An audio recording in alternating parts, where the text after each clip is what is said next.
Alors, la prochaine présentation, en fait, c'est le témoignage d'un producteur transformateur, M. David Plourde, directeur des ventes au développement chez Vérifruit et Bleuet Royal. M. David qui a contribué avec son cadeau à nous endormir un peu. Donc, peut-être que pour lui rendre service, on va se lever, on va se rasseoir, excusez. Levez-vous, rassoyez-vous. Après ça, on va se réveiller un petit peu pour David. S'il vous plaît, levez-vous, ça va juste réactiver la circulation. À toi, David. Suffisamment dégourdi? Parfait. Donc, merci. Bonjour, je me présente David Plourde, comme Gervais l'a dit, copropriétaire, en fait, pas propriétaire unique, copropriétaire avec mon frère Johnny, mon père Jean-Claude, des entreprises Bleuet Royal et Vérifruit que vous avez dégusté ce midi, effectivement, et d'autres entreprises, comme vous verrez en cours de la production, de la présentation, pardon. Possiblement que certains d'entre vous ont peu ou pas entendu parler de moi et de nous. Notre implication dans le milieu, c'est que on n'a pas l'habitude de courir les micros comme je le fais aujourd'hui ou de chercher les occasions de faire parler de nous. Mais quand on m'a approché, quand Pierre-Olivier m'a approché pour faire la présentation aujourd'hui, je trouvais ça intéressant de venir partager notre expérience puis venir rappeler ce que certaines entreprises comme la nôtre, en fait, il n'y a pas juste la nôtre, mais entre autres comme nous, faisons dans le milieu du bleuet pour essayer de valoriser le bleuet autrement que ce qu'on a l'habitude de faire. Fait que c'est ça. Je vais commencer, mais aussi je voulais faire une petite comparaison rapidement là, avec ce qu'on connaît dans le milieu de ce qu'on voit dans le milieu de l'érable. Je sais que la comparaison est difficile à faire. Chaque industrie a leurs enjeux, comme on a, ils ont leurs enjeux eux autres aussi. Mais je lisais un article récemment sur l'industrie de l'érable qui disait que c'est environ 25 entreprises dans le milieu de l'érable qui allaient faire de la transformation de produits d'érable, qui allaient faire l'exportation dans jusqu'à une 60aine de pays. Je trouvais ça intéressant de dire ça a des impacts non seulement sur le prix que les producteurs d'érable peuvent en retirer, mais aussi sur les emplois, parce qu'on parlait d'environ quand même 1000 emplois qui tournaient autour de ces 25 entreprises-là, pardon. Fait que je voulais juste faire une petite parenthèse là-dessus avant de commencer.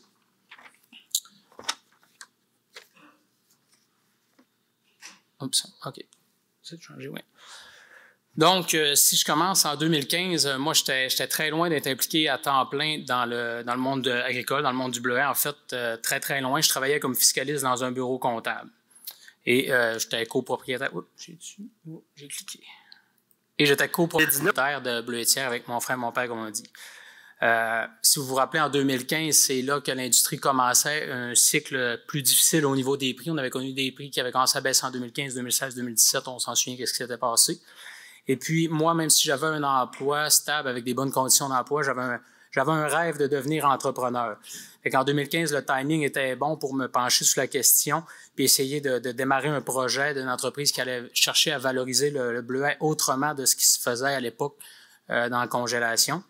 Puis, je vais faire une petite parenthèse là-dessus. Là. Je suis pas en train de dire que ce qui se fait dans la congélation ou les autres initiatives dans la transformation comme la nôtre sont moins bonnes. En fait, la quantité de bleuet qu'on produit, c'est certain que la congélation, c'est nécessaire. Mais je suis plutôt en train de dire que si on faisait les deux, c'est-à-dire un deuxième niveau de transformation en plus de ce qui se fait déjà, je pense que toute l'industrie serait gagnante. Donc, c'est dans cette optique-là que la réflexion s'est amorcée et que le processus d'achat d'une entreprise qui s'appelait Bleuet Godbout est maintenant Bleuet Royal. Donc, Bleuet Royal, notre entreprise, et l'évolution de Bleuet Godbout. On a fait l'achat de ça en 2015 dans ce contexte-là. Bleuet Godbout, c'est une entreprise, pour ceux qui ne connaissent pas, qui était dans Charlevoix. Donc, on a été opéré pendant 1 an, nous, à Charlevoix, faire transfert des connaissances et tout ça. Puis ensuite, on a rapatrié ça ici au Lac-Saint-Jean, plus précisément à Métabetchouan. Pourquoi Métabetchouan? Pourquoi pas Dolbeau ou Albanel, d'où je suis natif puis d'où on habite encore? C'était simplement une question de disponibilité des bâtiments pour faire ce qu'on voulait à cette époque-là. Puis, Métabetchouan, ça nous rapproche aussi des marchés. Donc, quand on connaît les enjeux de transport qu'il y a dans l'industrie, c'était pas un mauvais choix non plus. Donc, après quelques années à développer et à travailler sur Bleuet Royal, on a fait face à quand même certains enjeux. Là. Toutes les entreprises ont leurs enjeux, évidemment, mais dans notre cas, qui venait un petit peu limiter le développement qu'on voulait faire de cette entreprise-là. Entre autres, on le sait, c'est une période très courte, très intense. Là, pour vous aussi, pour la majorité dans les champs, c'est certainement le cas. On est très dépendant de la météo, donc c'est du juste à temps. Là. Ce qu'on doit livrer, si on ne livre pas à la fin d'une journée, on ne peut pas le remettre une journée plus tard à la fin de la saison. C'est un marché très compétitif dans le sens que en pleine saison de bleuets, il y a d'autres fruits disponibles, il y a d'autres choses disponibles. Quand on pense aux fraises du Québec qui sont extrêmement populaires, qui sont disponibles dans les mêmes périodes que nous. On peut aussi penser aux bleuets du Chili, de Californie, Mexique, peu importe, Colombie-Britannique aussi, qui viennent un petit peu, se débarrasser de leur surplus sur nos marchés en pleine saison. Donc, c'est compétitif aussi au niveau du prix. Et malheureusement pour nous, à l'inverse, c'est pas vraiment possible pour nous. Notre fruit est tellement plus fragile que de penser de nous aller en Californie ou quelque chose, c'est pas vraiment possible. Donc, ça venait limiter les possibilités qu'on avait au niveau du développement de ce côté-là. Puis là, ça, c'est sans parler d'autres défis de mise en marché. Je n'entrerai pas dans le détail, mais travailler avec les bannières d'alimentation, on l'entend souvent, c'est ainsi, c'est bien à la mode de parler de ça, fait que j'en parlerai pas plus, là, mais ils ont le marge, c'est quand même gourmand, puis pas toujours très compréhensif quand on parle de produits juste à temps. Là. La météo, c'est pas leur problème.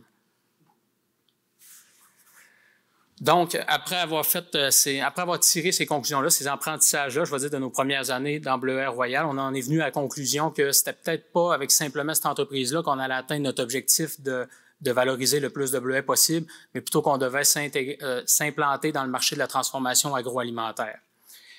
Le bon côté de Bleuets Royal, c'est que ça nous avait aussi permis d'apprendre certaines choses qui étaient nécessaires pour rentrer dans ce marché-là. Qu'est-ce que ça prenait pour travailler avec des bannières comme ça? Oui, tu sais, des bannières, ils ont plusieurs magasins, ça peut être du volume intéressant, mais ça vient avec d'autres enjeux.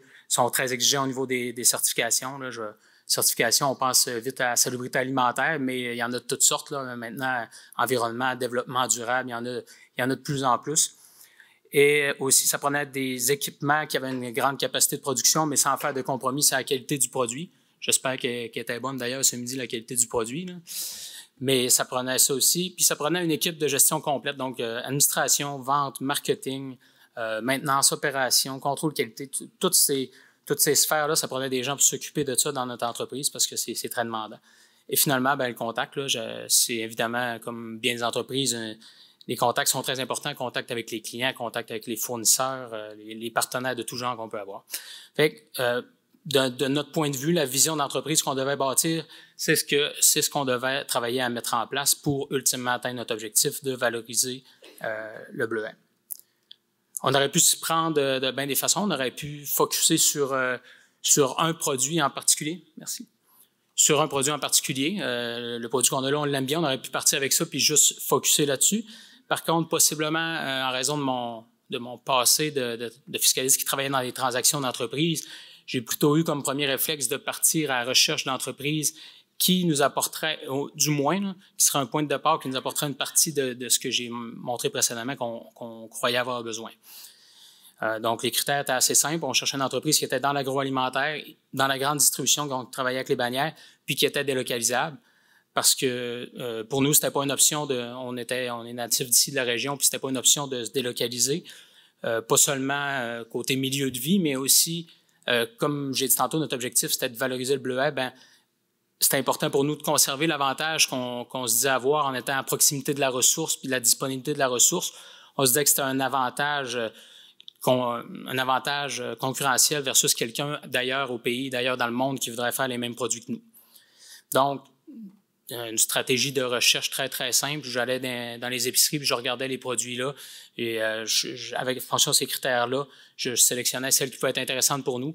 Et là, je faisais des appels aussi simples que « Bonjour, vous me connaissez pas.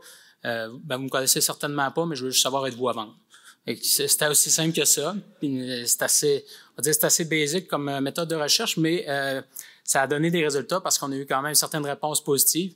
Certaines, je veux dire, la majorité dans le lot ont finalement rien donné, mais au moins on en a eu une qui a donné quelque chose qui nous a permis de rentrer dans le marché de la transformation agroalimentaire. C'est une entreprise qui s'appelait Produits de nos grands-mères à l'époque, qui était située en Mauricie, plus précisément à Shawinigan, qui faisait la transformation de viande. Donc, il y avait, pour en faire des produits marinés, toutes sortes de produits. Il y avait des œufs, comme vous voyez là, des langues de porc, des saucisses, du poulet, il y avait des sauces à spaghetti, sauces barbecue et aussi une division de mayonnaise institutionnelle pour la restauration et hôtel et tout ça. Donc, il y avait malheureusement, pour eux, il y avait eu un incendie qui avait tout rasé leurs installations, puis là, ils étaient en phase ils devaient rapidement se retrouver une façon de poursuivre leurs opérations ou de trouver quelqu'un pour les reprendre, sans quoi ils allaient perdre leurs clients, évidemment, s'ils ne livraient pas. Et le propriétaire, lui, avait plus de 70 ans, donc il n'était aucunement intéressé à se relancer dans l'aventure. Puis sa relève était avec lui dans l'entreprise, mais pas trop intéressé à toutes les divisions. Ils ont plutôt décidé de garder seulement une des divisions. Et nous, on a acheté la division des viandes marinées.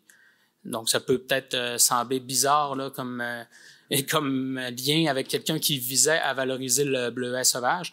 Par contre, c'était un point d'entrée dans le monde de la transformation agroalimentaire pour nous. Donc, comme je disais tantôt, ça nous apportait une partie de ce qu'on recherchait à bâtir. C'était une entreprise qui était en relation déjà avec toutes les bannières dans l'alimentation.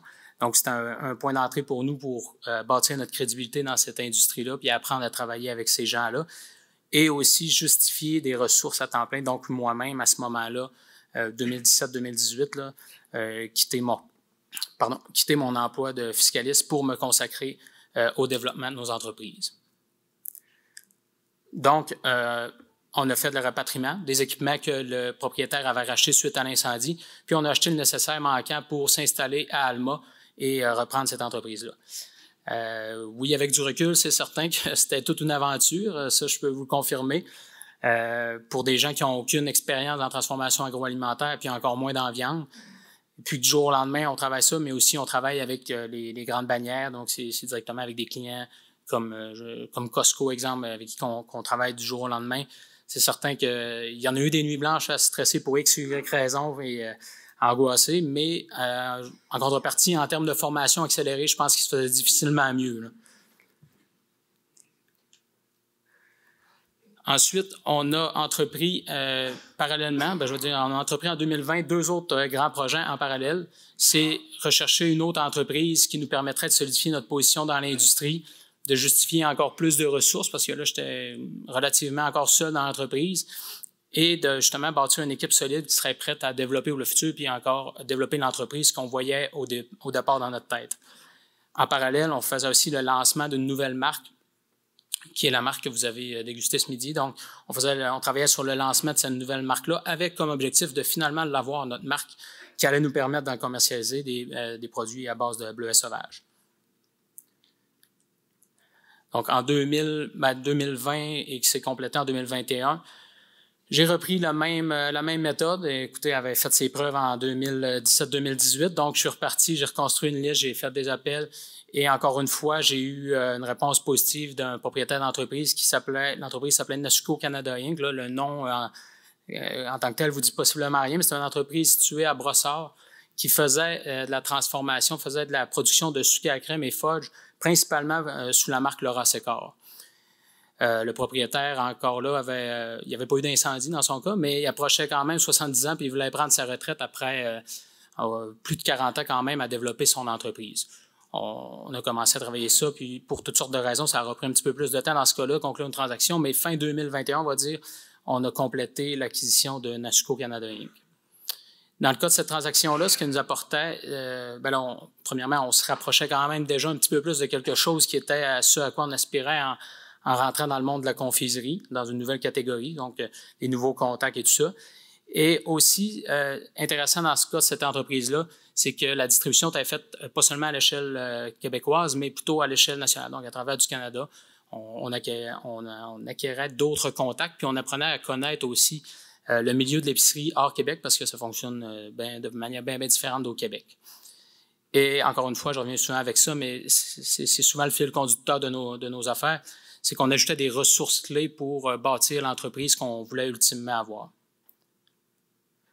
Comme j'ai dit tantôt, en parallèle, toujours en 2021, là, ça chevauchait 2021-2022, on travaillait au développement de la marque Vérifruit. Ça a finalement abouti en 2021, puis on a lancé Vérifruit avec la gamme de fruits congelés enrobés de chocolat, donc les bleuets, évidemment, qui est notre emblème qu'on aime toujours mettre de l'avant. Et aussi des fraises puis des framboises pour avoir plus d'exposure. Désolé pour l'anglicisme. D'exposition. Grâce à ce qu'on avait développé au fil des années, c'est-à-dire nos contacts, les certifications dont disposaient maintenant nos usines, notre capacité de production, notre équipe de gestion multidisciplinaire, on était capable d'obtenir des listings, des référencements, je ne sais pas comment le dire en français, plus rapidement dans les bannières d'épicerie que si on était parti de zéro. ce qui est déjà, en tant que tel, là, avoir des listings chez Metro et chez GA, c'était déjà un beau succès pour une entreprise en démarrage comme Verifruit. Ça s'est fait rapidement grâce à toutes ces synergies-là qu'on a réussi à mettre en place au travers du temps. Puis, c'est aussi ce qui nous fait penser que dans le futur, ces synergies-là, on va pouvoir maintenant accélérer le développement de ces projets-là. Ça a peut-être été un long détour pour en arriver là en 2021. Quand on dit qu'on a commencé en 2015, comme j'ai dit, on aurait pu s'y prendre autrement. On aurait pu partir de zéro puis avoir une idée de produit, la développer. L'avantage de le faire comme on l'a fait, on considérait que ça allait être, si ça fonctionnait évidemment, ça allait être un chemin plus rapide pour le faire. Par contre, le désavantage, c'est que ça venait avec un risque financier et une prise de risque plus importante, évidemment. Maintenant, en 2022, encore là, ça chevauche 2021, mais 2022, comme quoi que le timing était bon, Nasuco, l'entreprise de sucre à crème, avait besoin d'une nouvelle installation parce que c'était à Brossard, comme je l'avais dit, le bail se terminait en cours d'année. Donc, il fallait relocaliser l'entreprise. Puis notre idée, ça n'a jamais été de déménager à Brossard. Moi, j'ai été passé 4 mois là-bas pour faire la transition, puis c'était déjà en masse. Donc, notre idée, c'était de rapatrier ça ici. On avait besoin d'un local, puis Verifruit, à qui on voulait donner plus d'envergure, plus d'ampleur, avait aussi besoin de plus d'espace. Donc, on a entrepris la construction d'une nouvelle usine qui s'est complétée en juin 2022. Donc, une usine qui a des certifications ACEP, qui a des licences fédérales et que maintenant, on est prêt à produire d'autres choses dans cette usine. Et là, attendez.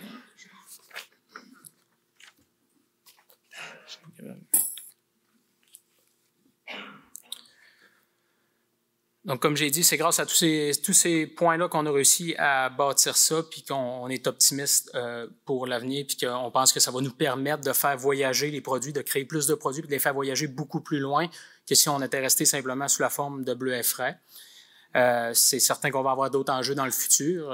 C'est inévitable. En fait, je ne sais pas lesquels, mais si je le savais, ce serait trop facile. Là. Fait que, c'est certain qu'on va faire face à d'autres, mais je considère qu'on est justement mieux organisé en 2022 pour le faire que si on l'avait en 2024 puis qu'on s'est lancé en 2022, 2021, c'est Verifruit. Je considère qu'on était plus prêt qu'on l'aurait été en 2015 si on l'avait fait tout de suite au départ.